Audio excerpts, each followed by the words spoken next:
U.S. to issue guidelines on how federal agencies can use AI tools. U.S. and Philippines to share real-time military intel on China. The UN warns of potential new heat records. U.S. FDA approves world's first RSV vaccine. Loneliness is as dangerous as smoking 15 cigarettes a day.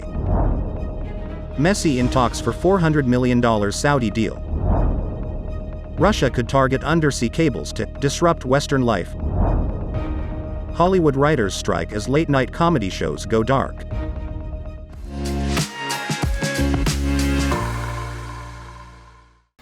G'day ladies and gentlemen, welcome to Funday News. I'm your host, Carrick. The day is May the 5th, and let's begin now with top stories. The US Biden administration is to roll out initiatives meant to ensure rapidly evolving AI technology improve lives without risking people's rights and safety. The administration plans to announce an investment of $140 million to establish 7 new AI research institutes. In addition, the White House Office of Management and Budget is expected to issue guidance in the next few months on how federal agencies can use AI tools.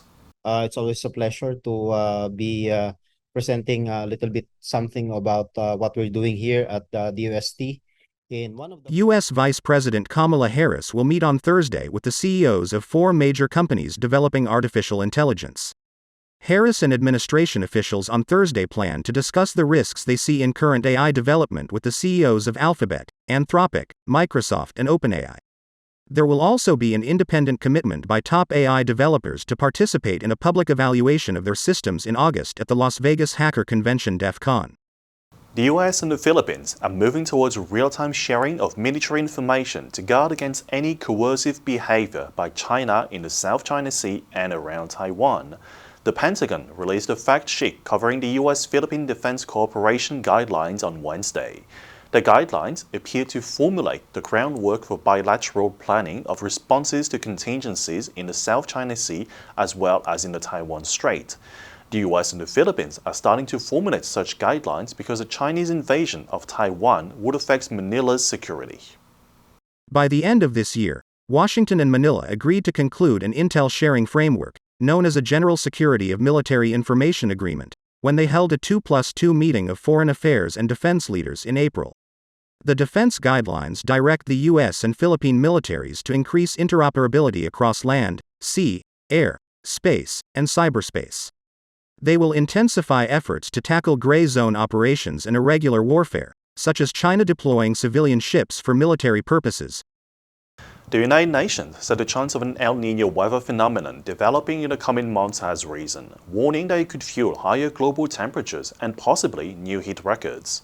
The UN's World Meteorological Organization, WMO, said on Wednesday that it now estimated there was a 60% chance that El Nino would develop by the end of July and an 80% chance it would do so by the end of September. The WMO said this could potentially change the weather and climate patterns worldwide. Next few months, from May to July, we have a 60% chances to enter into an El Nino phase. El Nino, a naturally occurring climate pattern typically associated with increased heat worldwide, drought in some parts of the world, and heavy rains elsewhere, last occurred in 2018-19. WMO said since the El Nino effect on global temperatures usually plays out the year after it emerges, the impact would probably be most apparent in 2024. At this stage, there is no indication of the strength or duration of the looming El Nino. No two El Nino events are the same and their effects depend, in part, on the time of year it occurs.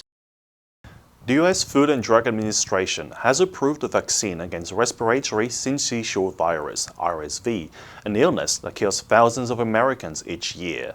The vaccine still needs approval from the U.S. Centers for Disease Control and Prevention before it can be rolled out to the public.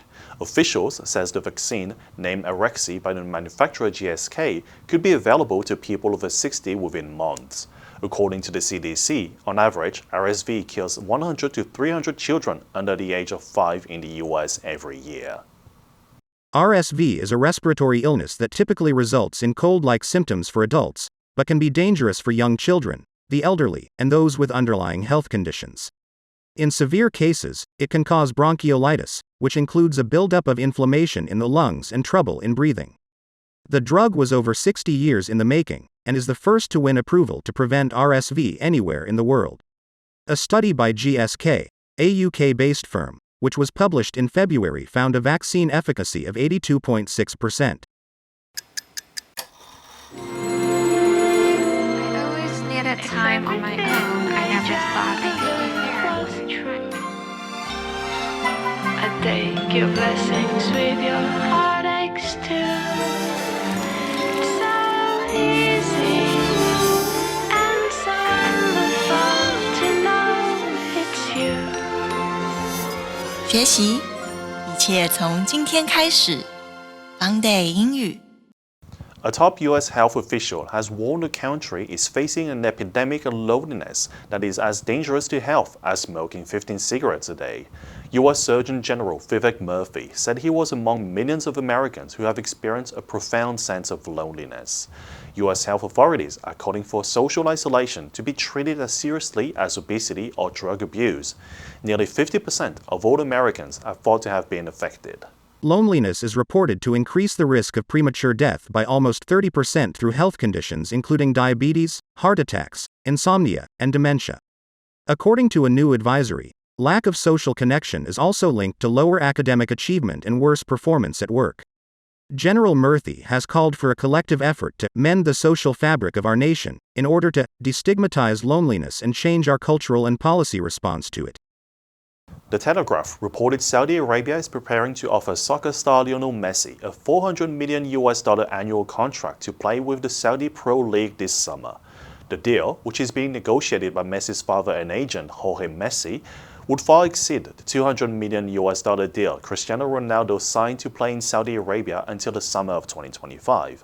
The Guardian also reported it understood Messi's father told PSG a month ago that the Argentina international would seek a move. The Argentine World Cup champion was suspended on Tuesday by his current club Paris Saint-Germain for 2 weeks after traveling to Saudi Arabia without permission from the organization. BBC reported Messi had previously agreed to a deal in principle to stay with PSG, but following the disciplinary action, he will not renew his contract. The Argentinian is a tourism ambassador for Saudi Arabia, and his camp argues he arranged a trip there that coincided with a period without training. NATO's top intelligence official warned on Wednesday Moscow is actively mapping NATO's critical infrastructure systems and could target the undersea cables that help provide Western nations with everything from internet service to gas supplies. NATO's Assistant Secretary General for Intelligence and Security, David Kettler, told reporters there is a significant risk that Russia could pursue such sabotage to disrupt Western life and gain leverage against those nations that are providing support to Ukraine. In related news, the undersea internet cables connecting Taiwan-controlled Matsu Islands and Taiwan were cut twice earlier this year. Taiwan claimed the cables have been damaged 20 times over the past 5 years. And now, in response to heightened concerns, NATO established a center to coordinate security efforts for critical undersea infrastructure in February. Its leader, Lieutenant General Hans-Werner Wehrmann, said, "The threat is real, and our reliance on this infrastructure is growing." The 11,500 members of the Writers Guild of America went on strike on Tuesday, sending hundreds in Los Angeles and New York to picket lines outside of major studios such as Amazon, Netflix, Paramount, and Warner Brothers instead of the writers' room. Some effects of the new strike will be visible to audiences immediately. Late-night comedy shows went dark on Tuesday, with favorites like A Daily Show and Saturday Night Live expected to air reruns instead of new material. The writers outside Amazon studios chanted on Tuesday, "Fists up, pens down, LA is a union town." Many striking writers wore Blue Writers Guild t-shirts as they marched, demanding better pay and protections in an era of streaming dominance. Unions for other film industry workers have issued statements supporting the writers' strike. More Hollywood strikes could be coming this summer as contracts for both the Directors Guild of America and SAG-AFTRA both expire in June. And now let's take a look at the vocabulary from the news on loneliness. Word number 1, profound. This is a book full of profound, original, and challenging insights. Word number 2, isolation. Many unemployed people experience feelings of isolation and depression. Word number 3, obesity. Obesity can increase the risk of heart disease. And that's all for today's Funday News. Be sure to tune in to Funday News from Monday to Friday and click the link below to join Funday for free. I'm Carrick, your host, and I'll see you guys next time.